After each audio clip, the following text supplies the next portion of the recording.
ಡೆಲ್ಲಿಗೆ ಇವತ್ತು ಎಐಸಿಸಿಲಿ ನನಗೆ ನಮ್ಮ ಪಕ್ಷದ ಒಂದು ಮೀಟಿಂಗ್ ಇದೆ. ಆ ಮೀಟಿಂಗ್ ಟೈಮ್ ಫಿಕ್ಸ್ ಮಾಡಿದ್ದಾರೆ. ಚುನಾವಣೆಗಳ ಬಗ್ಗೆ ಮೀಟಿಂಗ್ ಇದೆ. ಅಸ್ಸಾಂದು ಬೇರೆ ಬೇರೆ ಮೀಟಿಂಗ್ ಇದೆ, ಅದಕ್ಕೆ ಕರೆದಿದ್ದಾರೆ. ಅದಕ್ಕೆ ಹೋಗ್ತಾ ಇದ್ದೀನಿ. ಈಗ 5 ಗಂಟೆಗಪ್ಪ. ಹೋಗಿ ಬಂದ್ಮೇಲೆ ಯಾರು ಇದ್ರು ಅಂತ ಹೇಳ್ತೀನಿ. ಸರ್, ಏನಾದ್ರು 1-to-1 ಭೇಟಿಗೆ ಅಪಾಯಿಂಟ್ಮೆಂಟ್ ಯಾಕಂದ್ರೆ ನೀವು ಬರ್ಬೇಕಾದ್ರೆ ಹೇಳಿದ್ರಿ ಹೈಕಮಾಂಡ್ ನಾಯಕರು ಭೇಟಿ ಆಗ್ತೇನೆ ಅಂತ. ಖಂಡಿತ ಒಳ್ಳೆ ಕತೆ ಐತಲ್ಲ. ಇದು ಬಂದ್ಮೇಲೆ ಯಾರು ಫ್ರೀ ಆಗಿರ್ತಾರೆ, ಯಾರು ಟೈಮ್ ಕೊಡ್ತಾರೆ ಅವ್ರು ಭೇಟಿ ಮಾಡ್ತಾರೆ. ಇನ್ನ ಯಾರು ಕೇಳಿಲ್ಲ. ಈಗ ಜಸ್ಟ್ ಬಂದಿದ್ದೀನಿ ಅಷ್ಟೇ.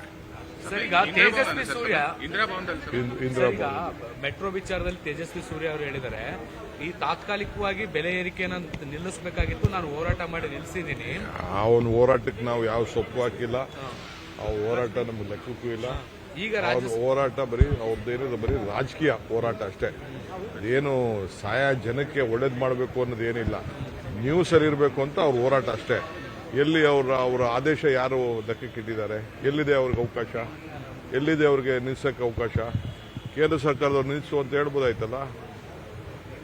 ಹೇಳಿ, ಅದು ಯಾವ ಸೆಕ್ಷನ್ ನಡೀಲಿ, ನಾನು ನಿಲ್ಸಿದ್ದೀನಿ ಅಂತ ಹೇಳಿ. ಅವರು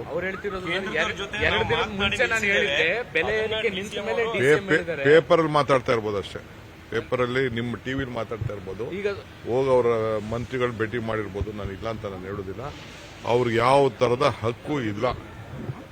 ನನಗೆ ನಾವೆಲ್ಲ ನೋಡಿದ್ದೀನಿ ಸ್ಟಡಿ. ಸುಮ್ಮನೆ ಏನೋ ಒಂದು ಅಡ್ವರ್ಟೈಸ್ಮೆಂಟು.